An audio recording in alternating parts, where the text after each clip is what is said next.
Now, from CBS News Miami, this is Facing South Florida with Jim DeFede.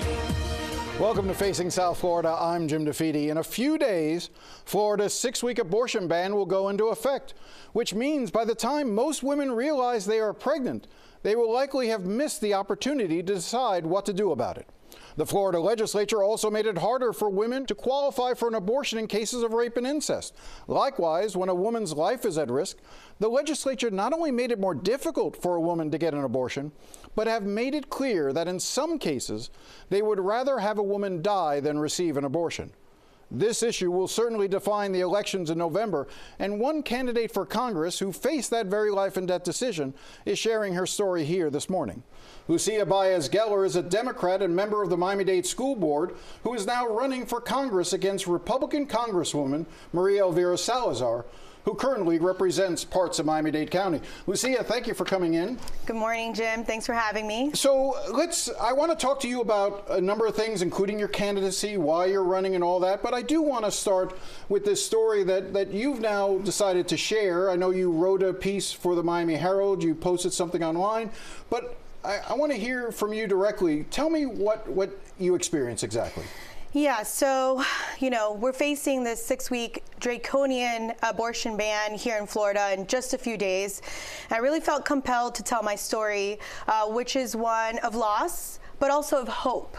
And, starting off my family, I started late in life. I met my husband at 35, and we really weren't sure if we were going to have children. So when I successfully had one child, we were very happy to, as soon as I could, have the second child, but unfortunately did not go as we had planned. And it really took up to 10, 11 weeks to find out that I had a non-viable pregnancy. And so in thinking of all the women that in a few days are not going to have the same options that I had, I felt the need to share because specifically in that very hard moment, in that moment of loss, what the doctors told me and the way that I had hope was that if I did end this current non-viable pregnancy medically through a DNC procedure, which many women are familiar with, that I would have the ability, the most likely ability, to continue building my family and having hope to get pregnant without affecting my fertility. Now, in a few days, that option of medically ending non-viable pregnancy, let's say, through a DNC is not going to be available for women. And what's left for them is a tragic, horrible option, which is to spontaneously miscarry, where anything could go wrong and fertility may not be guaranteed after that. I understand the desire to want to lay out the facts, but let's talk it on a little bit personal level.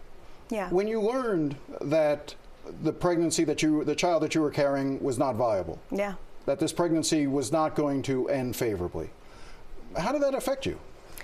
It was horrible, Jim, because like I told you, we started off with these ideas. You picture what your life is going to be like. I'd finally found love. We won this election for school board together. We got married. We get pregnant. And you just want to continue building your family. And for me, learning that I was not going to get exactly what I had dreamed of. Yes, I had one perfect child that I was so grateful for, let's say a miracle baby, but that hope that I had, that dream to have continue growing my family was out the window. It was terrible, and I feel like your world shatters, and you could put back the pieces, but it's never going to be the same. It's like a mirror that shatters. You can't really fix it. And for me, the dream, losing the child was hard, but losing the dream of having future children was also going to be hard too. I got to imagine that when the doctor tells you and your husband that this is a non-viable pregnancy, that's got to be a devastating moment. Yeah. And I'm trying to imagine what that moment will be like going forward after May 1st, when it's now not only you and your husband having to make through these decisions with your doctor, but knowing that the Florida legislature is now going to insert their beliefs into that room as you have to decide how to go forward. That's right. And you said it perfectly. This is supposed to be a decision between a woman, their family, and their healthcare provider. That's how it's supposed to be, and it's for a reason, because these are deeply personal issues, and we're supposed to have control over our bodies. And at that moment, I had a multitude of options, and the best option that was provided for me that was going to be medically effective, medically safe, is no longer available. People will only have really one option, which is going to be horrific, and it does not take into account all the advancements in science and everything that we've had. Because essentially what you're saying is that the body eventually will come to the conclusion that this is a non-viable pregnancy, and then you will spontaneously miscarry. It could happen in the 11th week, it could happen in the 16th week, it could happen at any point, and it could occur in a way that, as you pointed out, not only could potentially risk your life, but more importantly, could prevent you from having other children. That's the irony here, is that so much of this is supposed to be about protecting life. You made this decision, correct me if I'm wrong, you made this decision so that you have to open the option of being able to have additional children. Correct, correct. And that was the solace that I had in that moment, was hearing from my doctors that there are opportunities that I can move forward from this safe and medically. And that was a big help for us. And then, yes, we went home and we decided what would be best for us. But having that range of options, being able to choose, I think, is clear. And now that there's no ability to choose, I think it's really kind of an inhumane practice. And it's really not going to be good for people to have to look for care. Imagine you're having the worst time of your life and you have to think about traveling to North Carolina or Virginia to get medical care in our country in 2024. It does not make sense to me, Jim. How did this, you were dealing with this at the same time the legislature was making these decisions. Yes. There has to be something that while you're physically experiencing this, going through this,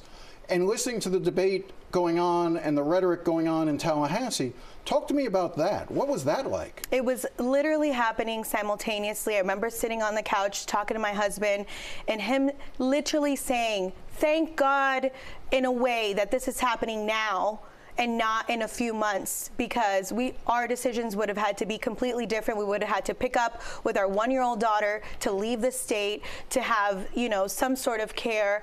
And in a way, we are lucky that this happened 365 days ago. But why is 1 year? Like, why this drastic change? And it's not going to be helping anybody. And we really have to do all that we can to protect our freedoms. So many of us come from countries where this sort of repression or control over people's bodies, we've come to this country for freedom. My father, he fled communism on a boat on the Mariel boat lift to come here for freedom. And now these are the decisions that are being made over our bodies. It's unacceptable. So this is a good segue.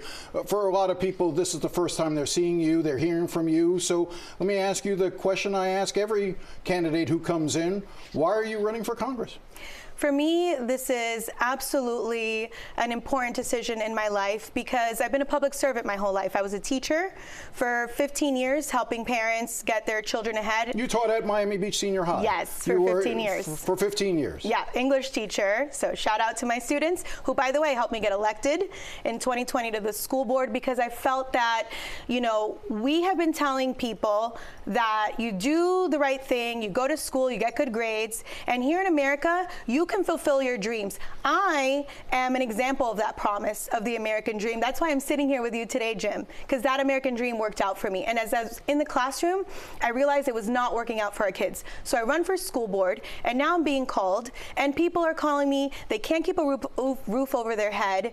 They don't have transportation. They can't pay for their medical bills. They need jobs. And I know once again that I'm being called to do more to help our working families and essentially our children and our students and protecting their future so that there's a Miami that works for them. But why are you a better choice than the current Congresswoman, Maria Elvira Salazar? It's very simple. I mean, I have been absolutely fighting in the trenches. I've been working with these families to make sure that they get ahead. I'm trusted. I'm battle tested. I've been at the forefront of fighting to protect our freedoms and our democracy. And more importantly, I'm honest. I'm not going to go do one thing in D.C. and then come down here and try to pull the wool over people's eyes. You're talking about the fact that she votes one way in Congress and then comes down here and takes absolutely, credit. which you so well know. I think we did a little bit of that here on the table when I talked to her last. Yeah, it's really important to me. We have to be able to have a leader that's going to actually fight for us and that knows the issues and is going to be apart from the chaos and not side with party politics and not, you know, go up there and side with extremists when we have real issues down here that are not being brought up. Well, tell me, so let's talk about some of those other issues. What are the, so affordability, but what can a member of Congress really do to make things more affordable here? Oh, there's so many things we could do, Jim. I mean, for starters, you know, as an educator, which I am, we see our kids here leaving. They don't want to live at home until they're 40 years old, which, by the way, I lived at home until I was 35 as a teacher because I couldn't afford rent myself.